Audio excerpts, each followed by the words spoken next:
foi? Em que momento você leu um livro, você viu uma... O que foi que aconteceu que você falou, opa, posso empregar minha inteligência aqui? Olha, a primeira recordação que eu tenho falando sobre dinheiro especificamente, na verdade não é minha em si, é minha avó me contando. Minha avó por parte de mãe. Porque os meus pais separaram, eu tinha uns 10 para 11 anos, aí eu saí de Taubaté, onde eu morava, e fui pro Rio de Janeiro. E minha mãe tinha que trabalhar, eu ficava com meus avós durante o dia. E mais ou menos nessa época, o câmbio que nós tínhamos no Brasil era de R$1 igual a $1. E no ano seguinte, praticamente da noite pro dia, nós chegamos a um câmbio de $1 comprando R$2. E eu vi um monte de notícia de jogador de basquete que ganhava em dólar e agora tinha um dobro do dinheiro em comparação com o que ele tinha antes, né? Aqui no Brasil.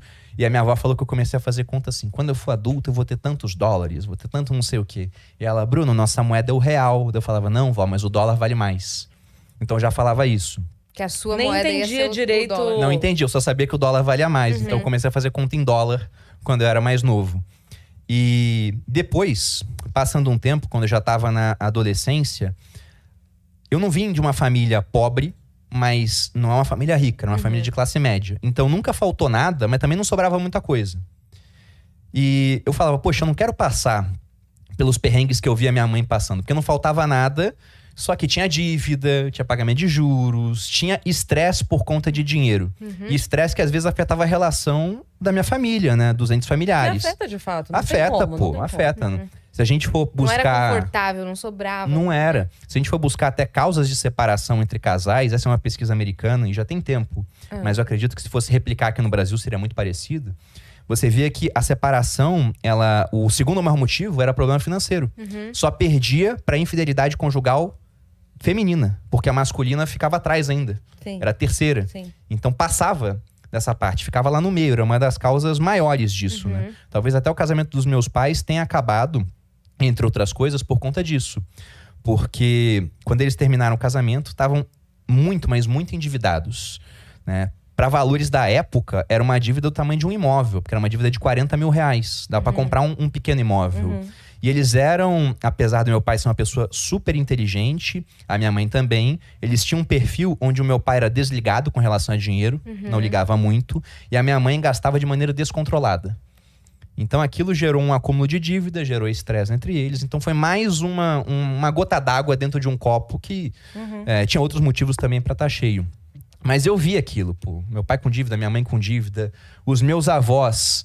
Pra eles era normal ter dívida, mas era uma dívida mais tranquila, era um empréstimo consignado. Mas ninguém investia.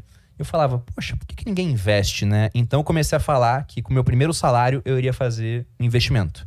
Eu não sabia no quê, né? Eu sabia que existia renda fixa, que tinha ações em bolsa de valores, mas não sabia como funcionava. E eu fiz isso mesmo. Com 17 anos, quando eu passei a ganhar R$400, eu peguei R$100 para fazer meu primeiro investimento. E era até engraçado que eu falava com a minha irmã, meu primeiro salário eu vou investir. Mas também falava que o primeiro salário eu vou comprar um notebook. O primeiro salário eu vou comprar um tênis. Eu vou te dar um presente. Você vai ganhar quanto, né? 10 mil de primeiro salário. E acabou que entre todas as coisas que eu fiz, o investimento estava lá. Eu investi R$100. Aonde? Né? Por critérios muito interessantes até. Foi no extinto Banco Real que o Santander comprou. Porque no exército, quando você entrava, você tinha que escolher um banco para receber o salário. Tinha duas opções na época. Era o Banco do Brasil e era o Banco Real. E aí cada banco dava uma palestra para mostrar por que ele era melhor. Aí na palestra do Banco do Brasil, e o pessoal concursado do banco, né? Senhora, senhora. Na palestra do Banco Real, e um gerente lá que trouxe umas 10 modelos. E falou, quem quiser abrir conta, é só falar com essas moças aqui. E todas lindas, né? E eu com 17 anos pensando, eu acho que o Banco Real é melhor no final das contas. Aí fui abrir a conta no Banco Real. E depois eu fui ver no que eu posso investir com R$100. Só tinha uma opção disponível na época. Hoje em dia tem muito mais opção. Você consegue investir com menos do que isso e com um leque muito maior. E muito tempo depois, né? Porque assim, os R$100 que você investiu lá em 2006, foi isso? Foi em 2006. R$100 lá de 2006 já não seria mais R$100 hoje. Não, Então, mudou radicalmente. Pra comparar, você teria que ser uns, sei lá... Não, dá pra gente ver depois uma calculadora de inflação. hoje, seria? Olha, se a gente for pegar desde 94 pra agora... o poder de compra dos R$100 hoje equivalem a R$14. Então, enquanto para você comprar a mesma coisa que você comprava lá em 94 o dinheiro de hoje... 700, R$800. Uns 1.000? Quase uns 700. Seria então isso, mais ou minha conta não menos. foi tão ruim assim. Não passei tanta vergonha. Não, sua Mas conta tá bom, foi boa. uns R$700. Então, se você imaginar que pra pessoa hoje começar com o que o Bruno lá de 2006 começou, que era com R$6, hoje equivaleria a 700. Mas hoje a pessoa consegue começar com, sei lá, 5% disso. Com R$1. É. Dá pra começar com R$1 hoje. Tem banco que aceita investimento a partir de R$1. Sim. Logicamente, o que isso vai mudar na sua vida em termos práticos? Nada. Né? Você vai ganhar... Fica rendendo uns centavinhos lá.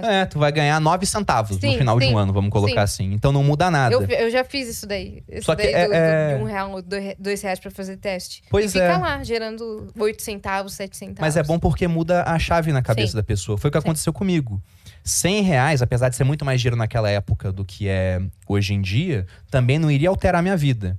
Só que depois de 2 meses, os R$100, eles foram investidos em um fundo que pegava empresas que tinham preocupação ambiental, né, uma parte mais social. Então era um precursor de uma tendência que existe hoje que chamam de ESG. Uma tendência de preocupação com o ambiente, né, environmental, social, a parte social e de governance. E aí, naquela época, tudo subia na bolsa. De 2000 a mais ou menos 2007, a nossa bolsa subiu muito. Então, em 2 meses, eu tinha ganho 40%. Os R$100 tinham virado 140. Isso mudou a minha vida em termos práticos? Não, mas eu comecei a fazer conta de juros, né? Eu Sim, falei, nossa, se em 2 meses eu ganhei tanto, em um ano eu vou ganhar tanto, se eu botar Sim. mais Se eu R$100... botasse tanto... aí eu já me vi, eu ganhar? falei, nesse ritmo, em 10 anos, eu tô na capa da Veja, assim, de braço cruzado, né? Como milionário. Sim. Só que, lógico que não foi assim. O fundo subiu, depois ele caiu. Em 2008 veio uma grande crise. Mas depois que eu vi que dava pra fazer isso, eu falei, tem que estudar mais sobre isso. Porque não tem como prever. Não tem como prever.